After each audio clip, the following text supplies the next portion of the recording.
Hello दोस्तों, कैसे हैं आप सभी लोग। आप सभी का स्वागत है फिर से हमारे चैनल नॉलेज बाईजी पर। मैं हूं आपका दोस्त अमित कुमार, लेकर आया हूं आपके लिए एक और न्यू इन्फॉर्मेटिव वीडियो लॉ से संबंधित। आज हम इस वीडियो में इम्पोर्टेंट एमसीक्यू को डिस्कस करेंगे, साथ ही कंसेप्ट को भी क्लियर करेंगे ताकि आपके एमसीक्यू के क्वेश्चन भी कवर हों और सीआरपीसी का एक सेक्शन भी डिटेल में कवर हो जाए।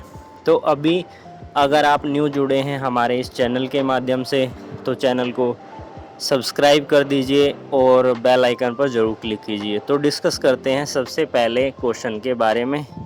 मैं रीड आउट कर देता हूं ताकि आपको जो क्वेश्चन है काफ़ी अच्छी तरीके से समझ में आ जाए।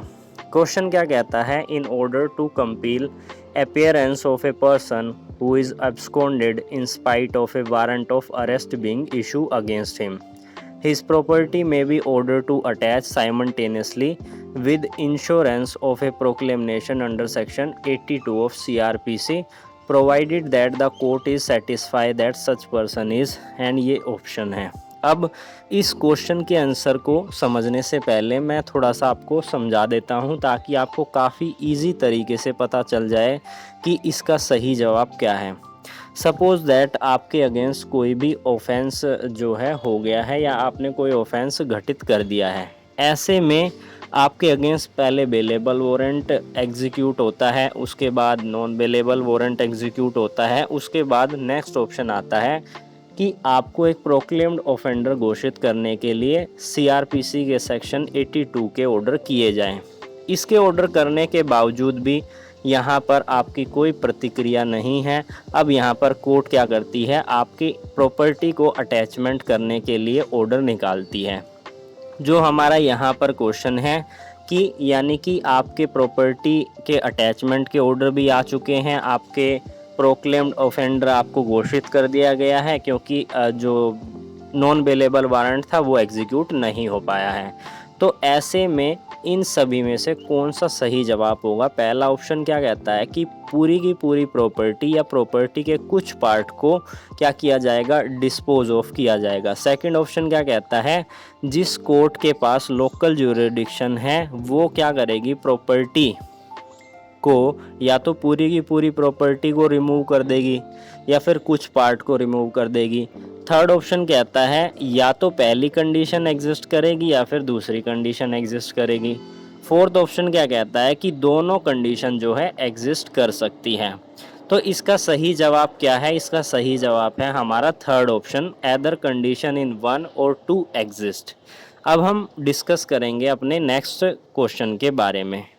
सेकंड क्वेश्चन क्या कहता है हमारा कि इन सभी ऑप्शंस में से कौन सा ऑप्शन नहीं है, नेगेटिव बात की गई है, इन सभी में से कौन सा ऑप्शन नहीं है किस चीज़ के लिए, सर्च के लिए जो सीआरपीसी के सेक्शन 100 में डिफाइन किया गया है। फर्स्ट ऑप्शन क्या कहता है, calling up to independent and respectable inhabitant of locality to witness the search, यानी कि सर्च करने के लिए जो विटनेस होंगे उन्हें माना जाएगा। कौन वो पर्सन होंगे, जो उस लोकेलिटी के जो भी निवासी होंगे, यानी कि जहाँ पर सर्च करने के लिए पुलिस ऑफिसर गए हैं। पुलिस ऑफिसर नहीं, क्योंकि हम जब सेक्शन 100 को पढ़ते हैं तो पुलिस ऑफिसर किसी दूसरे व्यक्ति को अपॉइंट करते हैं जो नियर बाई होता है जहाँ पर सर्च किया जाना है।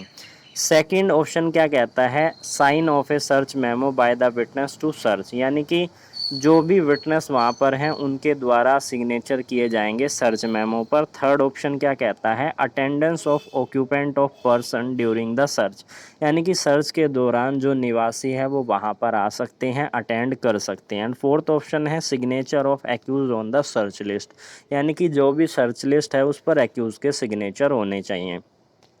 बात करें इसके सही जवाब की तो फोर्थ जो है इसका बिल्कुल सही जवाब है according to the section 100 of CrPC.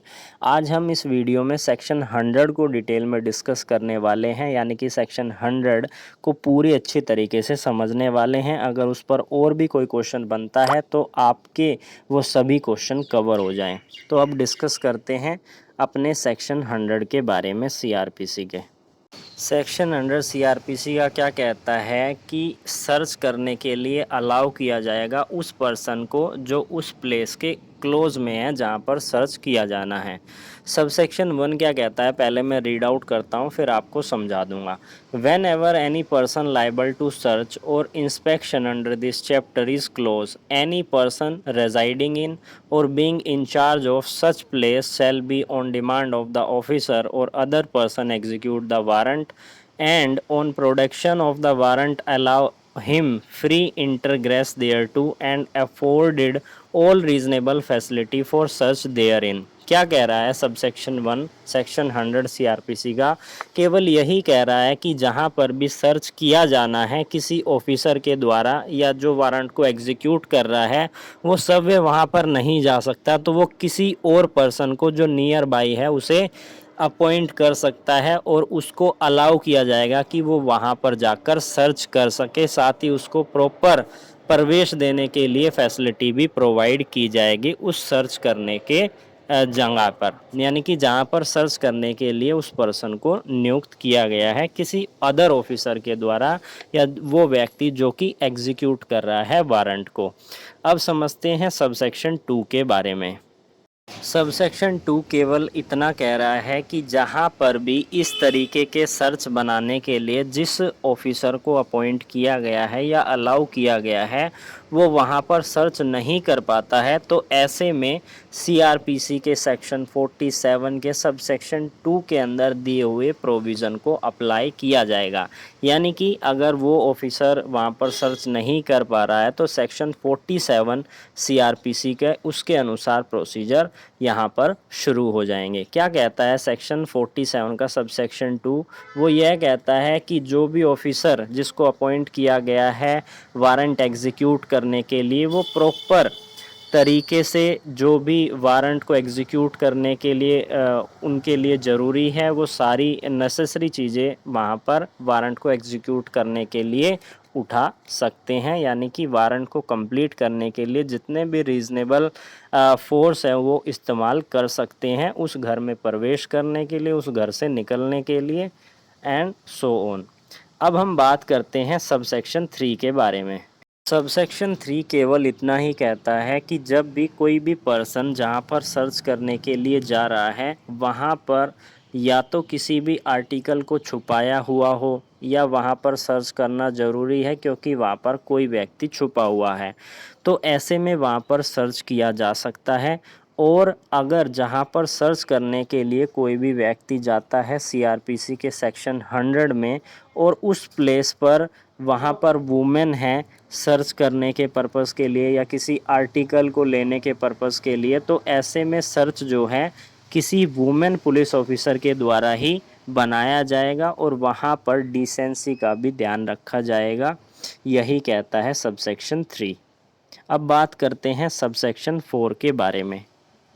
Subsection 4 क्या कहता है, इसको पहले हम रीड करते हैं ताकि आपका कंसेप्ट अच्छे से क्लियर हो जाए। तो before making a search under this chapter, यानी कि इस चैप्टर में जब भी सर्च बनाया जाता है तो उससे पहले the officer or other person about to make it shall call upon 2 or more independent and respectable inhabitant of a locality in which the place to be search situated or of any other locality if no such inhabitant of such locality is available। यानी कि जहाँ पर भी search करने के लिए कोई भी पर्सन जा रहा है वहाँ पर सर्च करने से पहले जो भी वहाँ के निवासी हैं उन्हें बुलाया जाएगा। 2 या 2 से ज़्यादा इंडिपेंडेंट जो होंगे, रिस्पेक्टेबल जो मेंबर होंगे वहाँ के लोकेलिटी के जो निवासी होंगे उन्हें बुलाया जाएगा सर्च करने के पर्पज़ के लिए।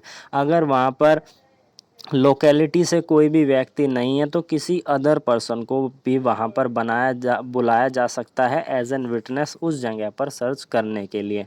और क्या कहता है, or is willing to be witness to be search to attend and witness the search and may be issue an order in return to them on any of them there too। यानी कि वहाँ पर issue कर सकते हैं क्या करने के लिए, सर्च करने के लिए। ऐसे विटनेसेस के लिए क्या ऑर्डर इशू कर सकते हैं कि उन्हें कह सकते हैं कि हम यहाँ पर इस व्यक्ति को पकड़ने के लिए आए हैं और सर्च करने के लिए आए हैं, अब आप यहाँ पर आकर जो है हमारी मदद कीजिए। तो सबसेक्शन 4 यही कहता है। अब बात करते हैं सबसेक्शन 5 के बारे में।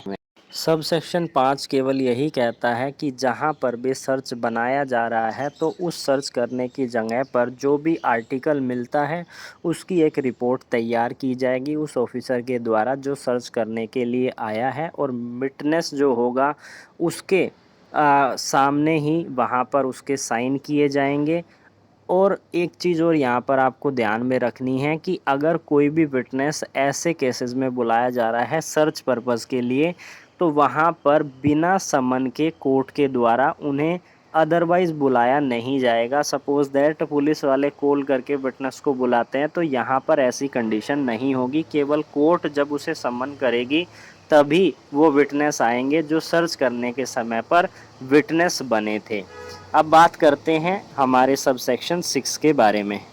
सबसेक्शन 6 क्या कहता है? सबसेक्शन 6 केवल यही कहता है कि जहां पर भी सर्च बनाया जा रहा है वहां के निवासी वहां पर आ सकते हैं, यानी कि अटेंड हो सकते हैं, वहां पर इंटर कर सकते हैं जहां पर सर्च बनाया जा रहा है। और जो भी रिपोर्ट तैयार की गई है, यानी कि जो लिस्ट बनाई गई है उन आर्टिकल के संबंध में, वो प्रिपेयर करके उसकी कॉपी जो है वहाँ पर उस ऑक्यूपेंट को दे दी जाएगी जो वहाँ पर सर्च के अंदर शामिल थे, और यहाँ पर विटनेस के सिग्नेचर भी किए जाएंगे। सबसेक्शन 6 केवल इतना ही कहती है।